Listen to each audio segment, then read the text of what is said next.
Assalamualaikum warahmatullahi wabarakatuh. Rekan-rekan mahasiswa, pada kesempatan hari ini kita meneruskan materi eh, hukum perlindungan konsumen yang pada hari ini kita akan membahas tentang tanggung jawab produk dalam perspektif negara kesejahteraan. Kalau kemarin kita eh, menyoal soal tanggung jawab produk dalam Undang-Undang Perlindungan Konsumen, gitu ya. Nah, dalam upaya pencapaian tujuan tersebut ya, eh, dalam pasal 33 Undang-Undang Dasar 1945 telah digariskan bahwa perekonomian disusun sebagai usaha bersama berdasarkan asas kekeluargaan. Yang kedua, cabang-cabang produksi yang penting bagi negara dan yang menguasai hajat hidup orang banyak itu dikuasai oleh negara. Uh, yang ketiga, bumi dan air dan kekayaan alam yang terkandung di dalamnya dikuasai oleh negara dan dipergunakan untuk sebesar-besarnya kemakmuran masyarakat. Yang keempat, perekonomian nasional diselenggarakan berdasarkan atas demokrasi, ekonomi dengan prinsip kebersamaan, efisiensi, berkeadilan, berkelanjutan, berwawasan lingkungan, kemandirian, serta dengan menjaga keseimbangan, kemajuan, dan kesatuan ekonomi nasional. Yang kelima, ketentuan lebih lanjut mengenai pelaksanaan pasal ini diatur dalam undang-undang. Nah, tanggung jawab produk dalam hukum perdata Indonesia. Satu, pembebanan ganti rugi. Ya. Di dalam lapangan hukum perdata, bentuk atau jenis ganti rugi dapat berupa biaya, ya, rugi dan bunga, serta pemulihan kembali ke dalam keadaan semula. Untuk menentukan besarnya jumlah ganti rugi dapat dilakukan dengan yang pertama, para pihak menentukan sendiri besar jumlah ganti rugi ya, yang dialami oleh salah satu pihak. Dan yang kedua, jika tidak ada dalam ketentuan undang-undang dan para pihak juga tidak menentukan apa-apa, maka besarnya ganti rugi harus ditentukan berdasarkan kerugian yang benar-benar telah terjadi, dihitung secara bersama-sama. Gitu ya. Dan yang kedua, tanggung jawab akibat wan prestasi.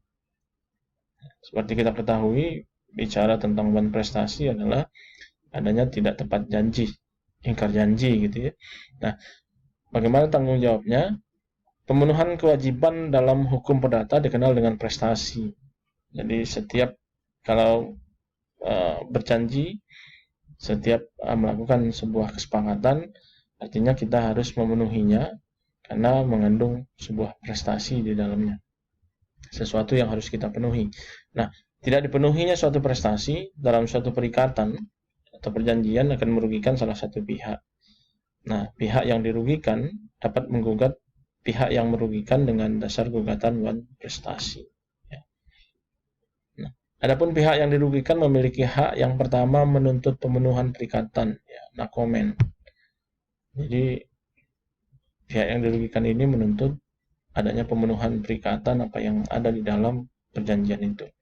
Yang kedua, menuntut pemutusan perikatan atau apabila perikatan itu bersifat timbal balik, ya, menuntut pembatalan perikatan unbinding, ya. Ini juga uh, dapat dilakukan apabila ada pihak yang dirugikan. Kemudian yang ketiga, menuntut ganti rugi, skat perguding, gitu ya. Kemudian yang keempat, menuntut pemenuhan perikatan dengan ganti rugi. Yang kelima, menuntut pemutusan atau pembatalan perikatan dengan ganti rugi. Yang ketiga, tanggung jawab akibat perbuatan melawan hukum. Nah, di dalam lapangan hukum perdata, pengaturan tanggung jawab akibat perbuatan melawan hukum diatur di dalam pasal 1365 dan 1366 KUH Perdata. Tanggung jawab terhadap barang cacat tersembunyi terkait dengan tanggung jawab penjual terhadap barang yang cacat tersembunyi pasal 1504 KUH Perdata ya, mengamanatkan bahwa si penjual itu wajib menanggung terhadap cacat tersembunyi pada barang yang dijual yang membuat barang itu tak sanggup untuk pemakaian yang dimaksudkan atau yang demikian mengurangi pemakaian itu sehingga Seandainya si pembeli mengetahui cacat itu, ia sama sekali tidak akan membeli barangnya atau tidak akan membelinya selain dengan harga yang kurang. Jadi ini tanggung jawab terhadap barang cacat tersembunyi. Yang kelima, tanggung jawab pembuktian. Gitu ya. Dalam hukum pembuktian dikenal satu prinsip yang disebut prinsip Bewitschler atau ajaran pembuktian yang menyatakan bahwa barang siapa yang mendalilkan itu ada kewajiban untuk membuktikan dalil dan peristiwa dimaksud.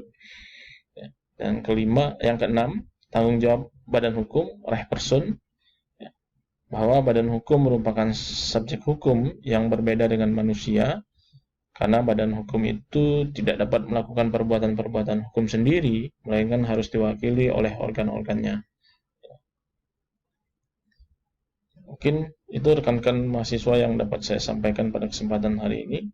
Pada prinsipnya tanggung jawab yang berkaitan dengan negara kesejahteraan, bahwa apapun yang terjadi atas perikatan ataupun tanpa melalui perikatan terhadap hal yang merugikan konsumen, maka dapat dilakukan sebuah upaya untuk kemudian memperoleh ganti kerugian. Nah, upaya ini tadi sudah dijelaskan panjang lebar. Ada diantaranya wan prestasi, ada juga perbuatan melawan hukum. Nah, di sini yang menariknya antara wan prestasi dan melawan hukum ini, kalau wan prestasi tentunya sudah diawali dulu dengan janji-janji, ya, baik itu janji lisan maupun tertulis. Tetapi dalam hukum Indonesia hendaknya apapun yang kita perbuat, perjanjian apapun hendaknya dituangkan dalam sebuah akta tertulis, ya. Dan wan prestasi artinya tidak memenuhi apa yang menjadi kesepakatan, lalu kemudian persyaratan gugatannya pun dia harus memenuhi persyaratan bahwa ada sebuah perjanjian terlebih dahulu, yang berbeda dengan perbuatan melawan hukum. Nah, perbuatan melawan hukum ini juga tidak mesti harus didahului oleh sebuah perjanjian, gitu ya. Kalau seseorang itu kemudian melakukan perbuatan hukum yang merugikan, maka dapat dilakukan upaya untuk memperoleh haknya dengan mengajukan gugatan ke pengadilan untuk mendapatkan ganti kerugian atas hal-hal yang atau peristiwa yang sudah